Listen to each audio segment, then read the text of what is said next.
Dick Cavett is here. Growing up in Nebraska, he dreamed of rubbing shoulders with comedic greats like Bob Hope and Groucho Marx. After graduating from Yale, he started writing jokes for Jack Parr and Johnny Carson. Then in 1968, he got a show of his own. And here's a look at that show. I had forgotten, but when you came in, we did the one run-through. Yeah. Your first reaction to my voice was the thing I was remembering. I'll never forget my reaction. You take that, too. Yeah, why don't you run that? And if it's, well, let's take a look at that. Is it rolling at the moment? I feel like Watergate. This is really a dirty trick. Will we be sued by Alan Funt for this? I hope not. Okay, here it is anyway. I say throw it right. See, I don't sing.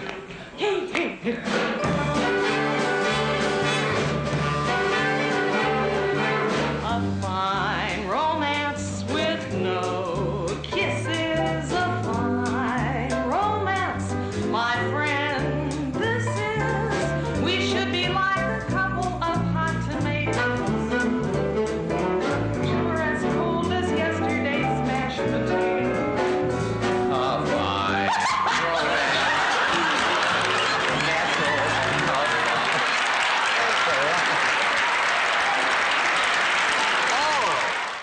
How dare she? Who is this Who woman? is this? Making fun of your singing. To be For the God's judge sake. of my singing. Exactly right. Would you stand for that? No, not in a day. Hope you never have to. So the Dick Cavett Show ran on ABC from 1968 to 1975, and then on PBS from 1977 to 1982. Since 2007, he's written an online opinion column for the New York Times. And guess what? He has a new book. Talk Show is a collection of those pieces. I am very pleased to have Dick Cavett back at this table. You always get everything right. I keep watching for you to make a blunder like Yes, on just Jeopardy. keep watching. Where Just keep watching. he'll pronounce a word wrong, but he never does. Now, here is what one of your great friends said, Woody Allen. There's never been, notice how I love to read this. Yes. There's never been a talk show to equal Dick Cavett's. His guest list was miraculous, the conversation's dazzling, and it's a pleasure to relive much of this in this wonderful book. Point, this had to do with what? I mean, he's your friend. Yeah. He speaks the truth. Was it the time? Was it what? That made what you did stand out so well? That's an excellently timely question, because in recent months only, and for the first time, I've actually tried to think about that. And appearing on things for the book, people will say, talk shows then, talk shows now, and all that. It's a tiresome subject. But in fact, I'm not sure. But we were talking about one of my DVD boxes called Hollywood Greats, and I looked at it the other day, and I thought, I loved it. Katharine Hepburn, Betty Davis, Lucille Ball, Groucho Marx, Fred Astaire, Marlon Brando, Orson Welles, Robert Mitchum. And I thought, what do these people have in common? A, they're all dead. Except for Kirk Douglas, who's on there. So, but the other question is, not to slide off your question, I think. We'll come back. What was it about? Yes. What the moment, what is the time, the... What is their... Okay, let's put it this way. Who are their counterparts today? Yes. Start with that. That's a good point. You know, were these people unique? I mean, you would say, as they sometimes say, you know, we could have the founding fathers here. Oh, yeah. For that collection of wisdom at that time. Right. And, of course, in ways they'd be a pain in the ass, and they would be... Maybe they wouldn't give good interviews. Spectacles, and but some of them were racist, and some of them were... Just take it. Who would be the Marlon Brando today? Yeah. Who would be Lawton Fontaine? It's a gamble. I mean, it's a game you could play. It would also be a gamble, because this is not to say there aren't any great actors today. Of course there are. And there are people like Robert Duvall, who should be more known, as great as he is, and others, and Bob De Niro, and plenty of good actors. But it's almost as if these people were redwoods. Who would you most like to be able to go out of the studio and have dinner with tonight? Oh, well, for dinner, Orson Welles would be good. Yeah. He, as you may know, was never at a loss for interesting words. In fact, I had dinner with Welles in Lou Chow's huge, old, dark German restaurant. It was the perfect dimensions for Orson Welles. Yeah. He wasn't the ghastly fat that he became then, but he just done my show. We went down there, and he ordered in Lukof's, if you're German, and Lou Chow's, if you're us. And there was a platter this long, and it was heaped this high with Rinderbrust and Kartoffelknödel and Sauerbraten and everything German except invasion that you could think of. So how has life been since you stopped doing that? All those conversations. I haven't yearned for it the way I thought I might, but lately, going around being on your show, and so I get the feeling I like talking on television. And the greatest advice I ever got was from my former boss from Bronxville, Jack Parr, or from Ohio, I guess. And Jack called me before I started and said, "Kid, you know what I'm going to say, of course. Look, don't do interviews. That's clipboards and what's your favorite thing and what's your favorite color, and it's David Frost and eliciting facts. Nobody wants that." And I said, I thought, what does he want me to do if I don't do interviews? Sing? Dance? He said, no. Make it a conversation. Have a conversation, And you know that. Well, that's what we try to do here. It's a conversation. I think that's what we're doing. I think so. It was the last time I had a conversation defined. It was exactly this. I have no idea where it's going. I have no where it's going to end. And you ever had the feeling, well, I remember I got it the first time, I was so tense when I started a talk show, I couldn't hear what the guests were saying. I'd see their lips stop moving, and I think it's my turn to talk. What were they talking about? Because they're signaling me over there, and they're holding a sign up, or they took the sign away. What did it say? Am I supposed to go? And it was just panic. But when the first breakthrough came, it was with James Mason. Wonderful, glorious guy to talk to. And the conversation flowed so naturally that I forgot to go to commercial, and I forgot I was on television. You've had that. All the time, I mean, there's also this. You forget who was on with you that night at dinner. And so who was on tonight? And you have to think, well, because you've done it so long. I'm going to try to jam in a quick Johnny Carson story for you. I'm on Johnny's show. I used to do it in New York while he was still doing it here, and I was a guest. I didn't have a show then. Whenever a Cavett show ended, which means I was on a number of more times, he would always have me on that Monday after and he'd do a joke like, I'm afraid next time it's going to be Armed Forces Radio for Richard if this one doesn't go. This night, the band, Johnny had the band play extra loud so he didn't have to talk to the guests during the break, which is not a bad idea. But he signaled Doc, come down a little, station break. We had several minutes. Richard, do you ever forget who you had on? And I said, yeah, you know, you have so many. He said, no, I mean that night. Now, Johnny drank some in those days. He had a wife on the ledge, if that isn't insensitive, and a lot of problems. And he would pull himself together for the show, but on staff he'd say, is he going to make it tonight? So he had gone home, and his doorman was Irish, and had said, who do we have on tonight, Mr. Carson? And Johnny said, well, we had the usual four. We had... Jesus. He couldn't think of any.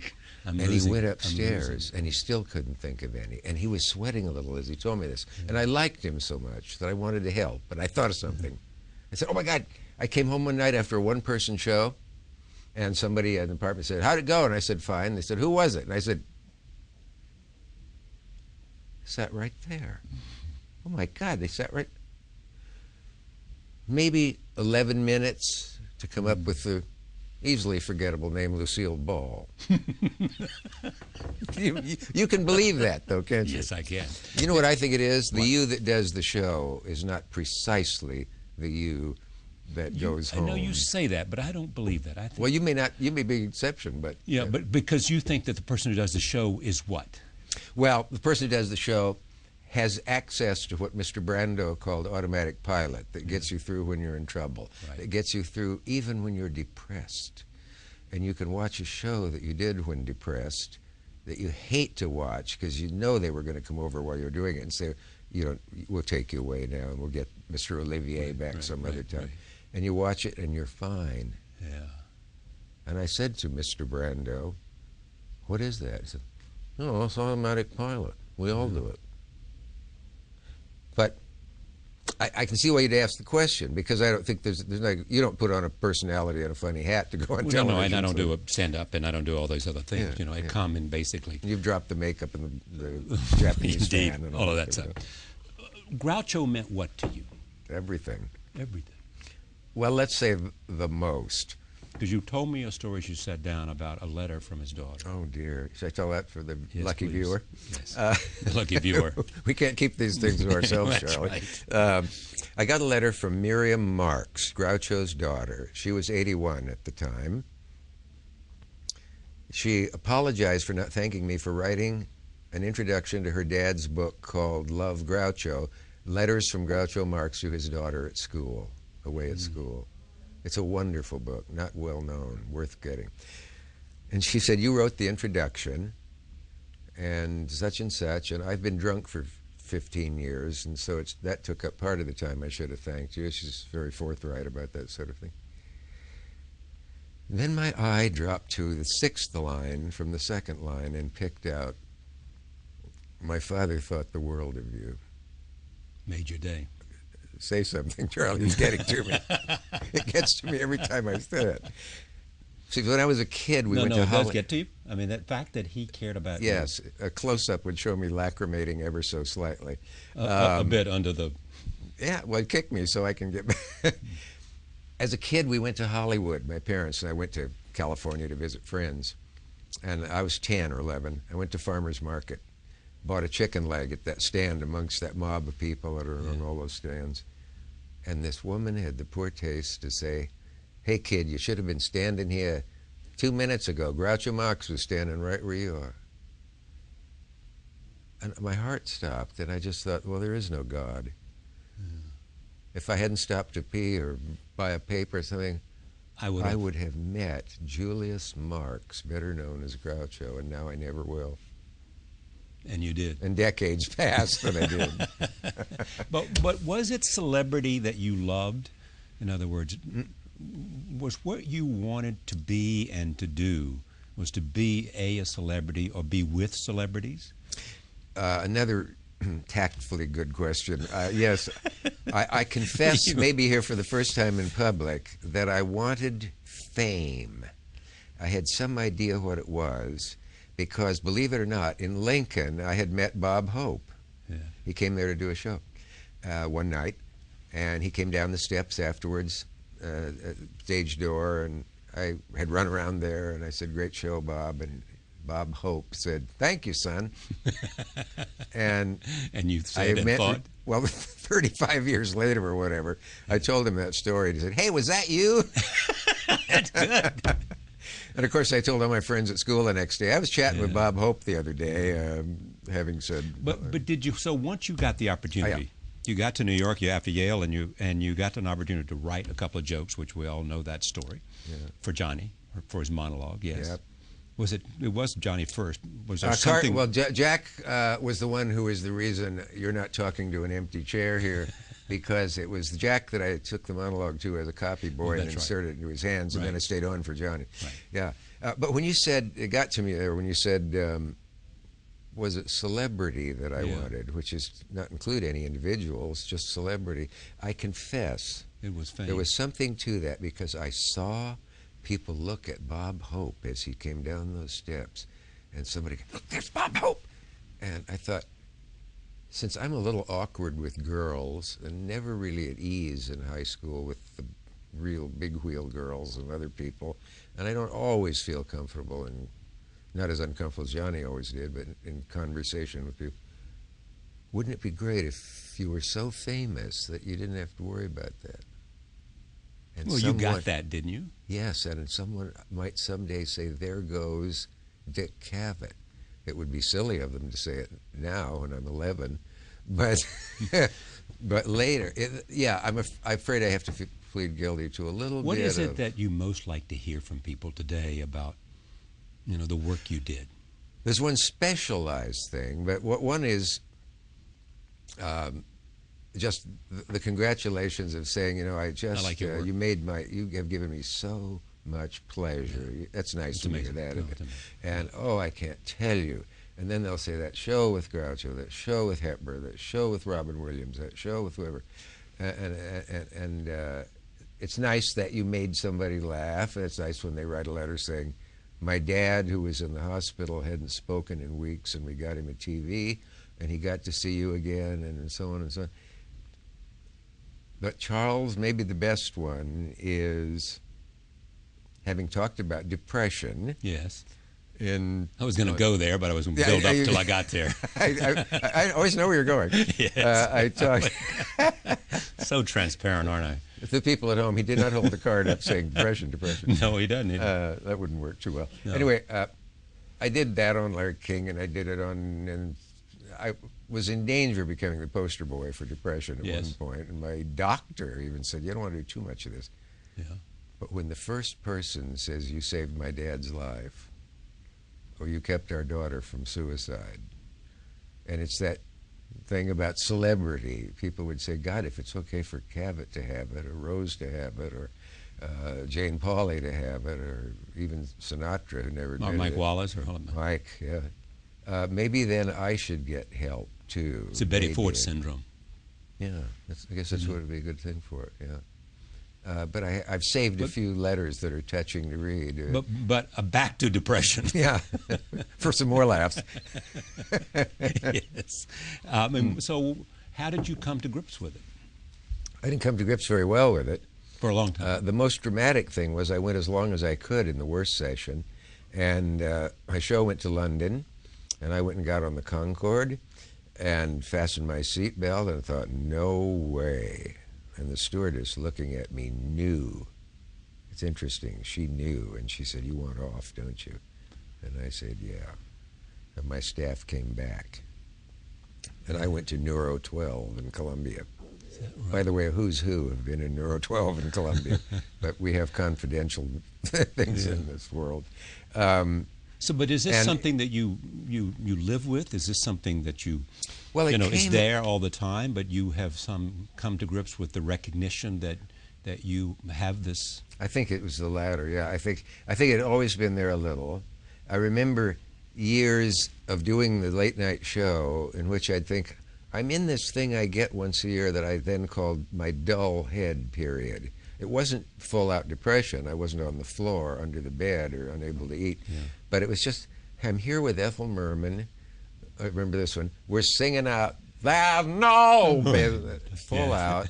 And I see myself on the monitor, and I just look like I'm having the best time, and I feel like nothing good. Nothing that interested me interests me anymore. I don't have any fun with, if you had electric, I'm not enjoying my trains, I'm not enjoying my chemistry set, I'm not enjoying my, and if you're an adult, you're not enjoying your friends, and you're not enjoying the movie, and something gray is coming down like a hat pushed down over your eyes. So how did you come out of that? Psychopharmacology, ECT, and shrinks. That's those three things will do it right. Three things. Yeah. You mean drugs, doctors, and well, some call it witch doctorism. Yeah. I just did a show out with Debbie Reynolds and with Carrie Fisher, and she said, television show no, or it was theater a stage or, show, right. big stage show out in California, but it was like this, the three of us, and big audience, and it was fun. And she. And when Carrie Fisher greeted me, she said, hey, fellow ECT club, electroconvulsive therapy for those who just got to this planet. When you were there, now go back to the earlier time, when you were there and it was happening at ABC, you resisted anybody saying that Cavett was more intellectual, Cavett was... Yeah, I offended some people, but I absolutely cringed. This idea. And still do today when sometimes it was a European who moved here and say, you're the only intellectual on television. I know. And I'd want to say, shh, because I got that reputation partly because I didn't know that you don't have to read the guest books from cover to cover to talk to them for 8 minutes about it. And I would read Gay Talese's 400-page book about the mafia and realize it's over. We only just got started. But they would say, Cavett reads the books. Yeah. And then what was unfortunate was I was used as a stick to beat Merv and Johnny, and they'd say, they got no brains, and Cavett's from Yale, or I almost said Princeton. Yes, you did for a moment. A P was rolling out of there for a moment. You saw that? Yes, I did. Plosive consonant. Yale. And I'll thank you to ignore those things. And the word intellectual would reappear. And nothing. I don't want to watch a show that's intellectual. Most intellectuals are somewhat boring. But the tragic part was, if television thinks I'm an intellectual, then so much for television. Yes. Have they ever seen one? Have they ever seen Paul Weiss, the philosophy department? Have they ever seen Jacques Barzin? You know, I'm trying to think of people you've had on. Oh, there's one. Yes, do they know what it's like to see an My brain is not intellectual. I really don't have any analytical or critical sense. And what do you have? I have a glibness at times, which at its best verges upon entertaining conversation and remarks, and I can sometimes get off an ad lib pretty well. Very well. So I learned that from Jack and Johnny. Did you really? Yeah. That's a learned trait, then? No. Thank you. Let me take that back so I don't give hope to people who shouldn't have it. Yes, indeed. I don't think you can learn to be a comedy writer. Right. Woody Allen has called it the strangest gift known to man. Yeah. As a kid, he could write 40 new jokes a day for columnists when he was 16. I don't think you can learn that. You can get tips. You can buy Steve Allen's old books and so on and get a little help. But no, if you can't hear Groucho in your head and word it the way he would write it, say it, and if you can't hear Jack Benny, I'm going back a bit, aren't I? You could, and you can't do it, turn him on in your head, then forget it. A comedy writer has to hear their rhythm, has to hear their tone. Their sound. Yeah.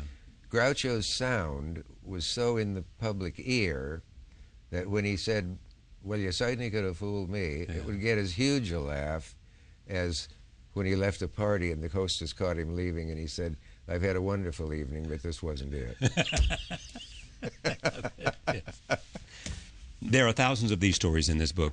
Dick Cavett Talk Show Confrontations, Pointed Commentary, and Off-Screen Secrets. The column is called Talk Show. The Times decided to call it that, yeah. And I run into people still who say, "I keep going through the paper and I can't find your column." Well, it's online, dummy. Go see Talk Show online at thenewyorktimes.com. Dick Cavett, thank you. And I promised Mr. Cavett, and so therefore he probably has no interest in doing this, that he could come to this program, and at some point, if there was one person, think of all the people you would like to have talked to that he talked to. Clearly he knows some of the people he'd like to talk to today. So I'll stand up one day and I'll say, "Ladies and gentlemen, Dick Cavett here this evening, and his guests." And I'll be back in 53 minutes.